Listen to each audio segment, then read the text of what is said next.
വിപിൻ, അപ്പോൾ മനസ്സിലാക്കാൻ കഴിയുന്നത് ഈ മണിക്കൂറിലും ഏതെങ്കിലും തരത്തിലുള്ള അനുനയ ചർച്ചകൾ വിജയിച്ചിട്ടില്ല. അൻവർ ഒന്നാം തരം ഇടംതിരിവിൽ തന്നെയാണ്. വിപിൻ, അതേ അശ്മി, UDF-ഉമായിട്ടുള്ള എല്ലാ ഔദ്യോഗികമായിട്ടുള്ള ചർച്ചകളും അവസാനിച്ചിരിക്കുന്നു എന്നുള്ളതാണ് നമുക്ക് ഈ ഘട്ടത്തിൽ മനസ്സിലാക്കാൻ സാധിക്കുന്നത്. അദ്ദേഹം ഇപ്പോൾ ഈ സെക്രട്ടേറിയറ്റ് യോഗത്തിന് വേണ്ടി അല്പസമയത്തിനകം തന്നെ ഇറങ്ങും. ഇതിൽ മറ്റൊരു കാര്യമുള്ളത്, പ്രതിപക്ഷ നേതാവ് VD സതീശനെതിരെ അതിരൂക്ഷമായിട്ടുള്ള വിമർശനം ഇന്നും തുടർന്നു എന്നുള്ളതാണ് ഏറ്റവും എടുത്തു പറയേണ്ടത്. അദ്ദേഹമാണ് തൻ്റെ ഈ മുന്നണി പ്രവേശനത്തെ തടയുന്നത് എന്നുള്ളത് അൻവർ ഉറച്ചു വിശ്വസിക്കുന്നു. ഒപ്പം തന്നെ ഈ ഒരു UDF-ന്റെ ഇന്നലെ KC വേണുഗോപാലിനെ കാണും, അതിൽ മാത്രമാണ് പ്രതീക്ഷ എന്നുള്ളത് PV അൻവർ പറഞ്ഞിരുന്നു. അങ്ങനെ കോഴിക്കോട്ടേക്ക് കാണുന്നതിന് വേണ്ടി എത്തി. എന്നാൽ 7:45 വരെ ഏകദേശം 2 മണിക്കൂർ കാത്തിരുന്നിട്ടും KC വേണുഗോപാലിനെ കാണാൻ സാധിച്ചില്ല. അതിനുള്ള പ്രധാനപ്പെട്ട കാരണം, അങ്ങനെ മത്സരിക്കുകയാണ് എന്നുണ്ടെങ്കിൽ താൻ പറവൂരിലേക്ക് തന്നെ തിരിച്ചു പോകും, താൻ ഈ തെരഞ്ഞെടുപ്പുമായി സഹകരിക്കില്ല എന്നുള്ളത് ഉൾപ്പെടെയുള്ളത് UDF ചെയർമാനും പ്രതിപക്ഷ നേതാവുമായിട്ടുള്ള VD സതീശൻ പറഞ്ഞു. അത്തരത്തിലുള്ളൊരു ഭീഷണിപ്പെടുത്തി. അത് പിന്നെ എന്താണ് KC വേണുഗോപാൽ ചെയ്യുക? ഇതിന് പിന്നിൽ നിഗൂഢമായിട്ടുള്ള ഒരു ലക്ഷ്യമുണ്ട്. ആ നിഗൂഢമായിട്ടുള്ള ലക്ഷ്യം എന്താണ് എന്നുള്ളതിനെ സംബന്ധിച്ച് ഏറെക്കുറെ തനിക്ക് ധാരണയുണ്ട്. ഇനിയും ഇത് PV അൻവറിനെ കൊല്ലാനുള്ള ഒരു തിരഞ്ഞെടുപ്പാക്കി മാറ്റുന്നു എന്നുള്ള ഗുരുതരമായിട്ടുള്ള ആരോപണം കൂടിയാണ് ഇപ്പോൾ പ്രതിപക്ഷ നേതാവിനെതിരെ പറഞ്ഞിരിക്കുന്നത്. അങ്ങനെ അത് തനിക്കെങ്കിലും മനസ്സിലാവേണ്ടേ, താൻ അതുകൊണ്ട് തന്നെ ഇനി ഇതിന് നിൽക്കുന്നില്ല എന്നുള്ളതാണ്. അപ്പോൾ ഒറ്റയ്ക്കുള്ളൊരു മത്സരത്തിലേക്ക് പോകുമെന്നുള്ളത് കൃത്യമായി തന്നെ പറയുകയാണ്. ഇന്ന് അല്പസമയത്തിനകം തന്നെയാണ് സെക്രട്ടേറിയറ്റ് യോഗം, നാളെ പ്രവർത്തക സമിതി യോഗം. അതിലായിരിക്കും ഒരു ഔദ്യോഗികമായിട്ടുള്ളൊരു പ്രഖ്യാപനം ഉണ്ടാവുക. അങ്ങനെ ഒറ്റയ്ക്ക് നിലമ്പൂരിൽ കരുത്ത് തെളിയിക്കുക എന്നുള്ളത് തന്നെയാണ് ഇപ്പോൾ PV അൻവറിന്റെ മുന്നിലുള്ളൊരു വഴി. കാരണം മറ്റ് എല്ലാ ചർച്ചകളും കഴിഞ്ഞിരിക്കുന്നു. ഇവിടുത്തെ നേതാക്കളൊക്കെ തന്നെ UDF-ന്റെ നേതാക്കൾ ബന്ധപ്പെടുന്നുണ്ട്. പക്ഷെ അങ്ങനെ ബന്ധപ്പെടുമ്പോൾ പോലും അതൊക്കെ വ്യക്തിപരമായിട്ടുള്ള കാര്യങ്ങളാണ്. ഇതിനൊരു ഔദ്യോഗികമായിട്ടുള്ള ഒരു ചലനം ഉണ്ടാവണമെന്നുണ്ടെങ്കിൽ അതിന് UDF ചെയർമാൻ ഉൾപ്പെടെയുള്ളവർ സംസാരിക്കണം. അതുണ്ടാകുന്നില്ല എന്നുള്ളതാണ്. PK കുഞ്ഞാലിക്കുട്ടിയോട് ഉൾപ്പെടെ ഇനി താൻ വിളിക്കേണ്ട എന്നുള്ള രീതിക്ക് പറയേണ്ടി വന്നു എന്നുള്ളതും പറയുന്നുണ്ട്. അവരൊക്കെ വളരെയേറെ ഇതുമായി സഹകരിച്ച ആളുകളായിരുന്നു. അവരെ കൂടി നിരാശപ്പെടുത്തി തുടങ്ങിയിട്ടുള്ള കാര്യങ്ങളാണ് പറഞ്ഞിരിക്കുന്നത്. എല്ലാ അമ്പുകളും ഒരാളിലേക്ക് എന്നുള്ള നിലയ്ക്ക് VD സതീശനെയാണ് ഇപ്പോൾ PV അൻവർ ലക്ഷ്യമിടുന്നത്. ഈ ഒറ്റയ്ക്ക് മത്സരിക്കുകയാണെങ്കിൽ തന്നെ അത് ഈ നിലമ്പൂർ ഉപതെരഞ്ഞെടുപ്പിന്റെ രാഷ്ട്രീയ ചിത്രം തന്നെ മാറ്റിമറിക്കുമെന്നുള്ളത് തീർച്ചയായിട്ടുള്ള കാര്യമാണ്. കാരണം പിണറായി സത്തിനെതിരെയാണോ അതോ PV അൻവറിനെതിരെയാണോ ഈ മത്സരിക്കുന്നതെന്നുള്ള UDF തീരുമാനിക്കണമെന്നടക്കം പറയുമ്പോൾ ഇനി ഈ പോകുന്നത് ഒറ്റയ്ക്ക് മത്സരിക്കുക എന്നുള്ളതിലേക്കായിരിക്കും. ഇന്ന് വൈകുന്നേരത്തോടു കൂടി അതിൽ ഏറെക്കുറെ ഒരു ധാരണയുണ്ടാകും. ചില ഒറ്റയ്ക്ക് മത്സരിക്കാനുള്ള തീരുമാനമാണെങ്കിൽ PV അൻവറിന് വേണമെങ്കിൽ ഈ വാർത്താ സമ്മേളനത്തിൽ ചില സൂചനകൾ കൃത്യമായി തന്നെ നൽകാം.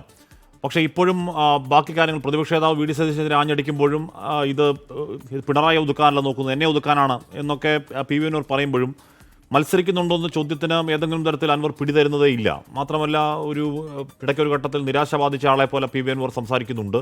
താൻ ജനങ്ങൾക്ക് വേണ്ടി പ്രവർത്തിക്കും എന്നൊക്കെ പറയുന്നുണ്ട്. ഇപ്പോഴും താൻ മത്സരിക്കാൻ പോകുന്നു എന്ന ഒരു സൂചന അൻവർ നൽകുന്നുണ്ടോ നേർക്കുനേർ? വിപിൻ, അശ്മി, അത് മത്സരിക്കുക എന്നുള്ളതല്ല തൻ്റെ താല്പര്യം എന്നുള്ളത് കൂടി പറഞ്ഞു വയ്ക്കുകയാണ് അത്തരത്തിലുള്ളൊരു മൗനത്തിലൂടെ. കാരണം അങ്ങനെ അതായിരുന്നില്ല തൻ്റെ ലക്ഷ്യം. താൻ പിണറായി സത്തിനെതിരെ ഒരുമിച്ച് നിൽക്കുക എന്നുള്ളതായിരുന്നു. അതിനൊരു വിഘ്നം സംഭവിച്ചു എന്നുള്ളതാണ് അദ്ദേഹം പ്രധാനമായും പറയുന്നത്. അതുകൊണ്ട് തന്നെ ഇനി അങ്ങോട്ടേക്ക് ഒറ്റയ്ക്ക് മത്സരിക്കാൻ താൻ നിർബന്ധിതനായി തീരുന്നു എന്നുള്ളൊരു അവസ്ഥയിലേക്ക് എത്തിക്കുകയാണ്. എല്ലാ സഹകരണത്തിനും വേണ്ടി താൻ തയ്യാറായിരുന്നു. അതിനുവേണ്ടി പലവിധത്തിലുള്ള ചർച്ചകൾ നടന്നു. പക്ഷേ അതൊന്നും തന്നെ നടന്നിട്ടില്ല എന്നുള്ളതാണ്. എന്നാൽ തൃണമൂൽ കോൺഗ്രസിനെ സംബന്ധിച്ച് അണികൾക്ക് ഒരു തിരഞ്ഞെടുപ്പിന് ഒരുങ്ങുന്നതിന് വേണ്ടിയിട്ടുള്ള നിർദ്ദേശം ഇതിനോടകം തന്നെ നൽകി കഴിഞ്ഞു. തകൃതിയായി അതിനുള്ള നീക്കങ്ങൾ നടക്കുകയും ചെയ്യുന്നു. മറ്റൊന്നുള്ളത്, ഇനി ഒരു സമവായ ചർച്ച നടക്കുകയാണെങ്കിൽ അത് KC വേണുഗോപാൽ ഉൾപ്പെടെയുള്ളവർ ഇടപെട്ട് മാത്രമായിരിക്കും. അത്തരത്തിലുള്ളൊരു വലിയ ചർച്ചകൾ ഇനി എത്രത്തോളം സാധ്യമാണ്, അല്ലെങ്കിൽ അതിന് VD സതീശൻ ഇത്രത്തോളം ഒരു രൂക്ഷമായ പ്രതികരണം അൻവറിന്റെ ഭാഗത്ത് ഉണ്ടായതുകൊണ്ട് തന്നെ ഇനി അതിന് VD സതീശൻ ഏത് രീതിയിലായിരിക്കും അത് UDF നേതൃത്വത്തിനുള്ളിൽ അത് പ്രതിഫലിപ്പിക്കുക തുടങ്ങി. രാവിലെ നമ്മൾ സണ്ണി ജോസഫുമായി സംസാരിച്ചു. അദ്ദേഹവും ഏതെങ്കിലും തരത്തിലുള്ള രൂക്ഷമായ ആക്രമണം PV അൻവറിനെതിരെ നടത്തിയിരുന്നില്ല രാവിലെ.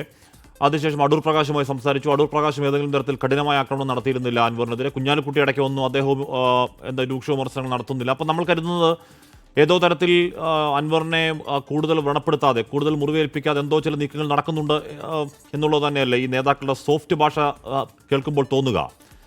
ഇതിപ്പോൾ PV അൻവർ പ്രതിപക്ഷ നേതാവിനെതിരെ അതിരൂക്ഷമായ രീതിയിൽ ആഞ്ഞടിക്കുമ്പോൾ ഇനി ഏതെങ്കിലും തരത്തിലുള്ള ചർച്ചകൾ അത്തരത്തിൽ നടക്കുന്നുണ്ടെങ്കിൽ തന്നെ അതെങ്ങനെയാണ് വിജയത്തിലേക്ക് എത്തുക? വിപിൻ,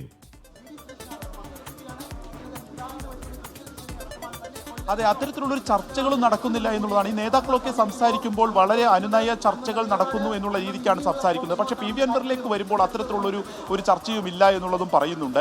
ഇന്നിപ്പോൾ കെ സി വേണുഗോപാൽ ഇന്നലെ കാണാൻ സാധിച്ചില്ല. അദ്ദേഹം സമയം പി വി അൻവർ സമയം ചോദിച്ചിട്ടുണ്ടായിരുന്നില്ല തുടങ്ങിയ കാര്യങ്ങളാണ് ആദ്യഘട്ടത്തിൽ പുറത്തു വന്നിരുന്നത്. ഒപ്പം തന്നെ പെട്ടെന്ന് പോകേണ്ടി വന്നു, പിന്നീട് ഫോൺ വിളിച്ച് സംസാരിച്ചു തുടങ്ങിയ കാര്യങ്ങൾ രമേശ് ചെന്നിത്തല തന്നെ ഇന്ന് രാവിലെ അത് പറയുകയും ചെയ്തിട്ടുണ്ട്. പക്ഷേ ഇപ്പോൾ പി വി അൻവർ പറയുന്നത് ഇന്നലെ 5 മണി മുതൽ 7:45 വരെ കാത്തിരുന്നു. അതും പി കെ കുഞ്ഞാലിക്കുട്ടി ഉൾപ്പെടെയുള്ള നേതാക്കൾ ഇടപെട്ട് UDF നേതൃത്വം പറഞ്ഞതിനനുസരിച്ചാണ് താൻ അവിടേക്ക് എത്തിയത്. എന്നിട്ടും 2 മണിക്കൂർ കാത്തിരുന്ന് കാണാൻ പറ്റില്ല എന്ന് പറഞ്ഞു പോവുകയായിരുന്നു. അതിനുള്ളിൽ ഒരാൾ കളിച്ചു. അത്തരത്തിൽ നിഗൂഢമായിട്ടുള്ള ഒരു കാര്യം അതിനുള്ളിൽ നടന്നു. അതുകൊണ്ടാണ് കാണാൻ കഴിയാതെ പോയത് എന്നുള്ളത് പറയുമ്പോൾ ഈ വശത്തു നിന്ന് പറയുമ്പോഴാണ് അത് ആ രീതിക്ക് മനസ്സിലാവുന്നത്. മറ്റൊന്ന്, അവരൊക്കെ പറയുന്നത് വളരെ അനുനയ ചർച്ചകൾ ഇപ്പോഴും തുടരുന്നു എന്നുള്ളതാണ്. അപ്പോൾ ഇത് എത്രത്തോളം വിജയിക്കും എന്നതിനെ സംബന്ധിച്ച് ഇപ്പോഴും ആ ഒരു തർക്കം നിൽക്കുന്നു. അല്ലെങ്കിൽ ആര് ആദ്യം ഒന്ന് അയഞ്ഞു നിൽക്കും എന്നുള്ളതിനെ സംബന്ധിച്ചും നിൽക്കുന്നു. അപ്പോൾ ഈ 2 ദിവസത്തിനകം തീരുമാനമെടുത്തേ പറ്റൂ എന്നുള്ളത് കൊണ്ട് തന്നെ നാളത്തെ ഈ പ്രവർത്തക സമിതിക്ക് ശേഷം ഔദ്യോഗികമായി മത്സരിക്കുമോ എന്നുള്ള കാര്യത്തിലൊരു വിശദീകരണം വരും. ആ കാര്യങ്ങളിൽ ഇപ്പോഴും പി വി അൻവർ ഒരു പിടി തരുന്നില്ല. പറഞ്ഞതുപോലെ തന്നെ മത്സരിക്കും എന്നുള്ളത് കൃത്യമായി തന്നെ പറയുന്നില്ല. അതിന് ഈ ഒരു പക്ഷേ തൃണമൂൽ കോൺഗ്രസിൻ്റെ ഒരു കൂടിയാലോചന നേതൃയോഗം ഒക്കെ കഴിഞ്ഞതിന് ശേഷം പറയാം എന്നുള്ളതായിരിക്കാം. പക്ഷേ ഒരു സമവായ ചർച്ചകളിലേക്ക് അതിനൊരു ഇടനിലക്കാരനായി നിലവിൽ ആരും നിൽക്കുന്നില്ല എന്നുള്ളത് വേണം മനസ്സിലാക്കാൻ. മറ്റേതെങ്കിലും രീതിയിലുള്ള ഒരു വലിയ ചർച്ച നടന്നാൽ മാത്രമായിരിക്കും ഇനി ഇതിലൊരു മാറ്റം സംഭവിക്കുക. അല്ലെങ്കിൽ തൃണമൂൽ കോൺഗ്രസും നിലമ്പൂർ ഉപതെരഞ്ഞെടുപ്പിൻ്റെ ഗോതയിലുണ്ടാകും.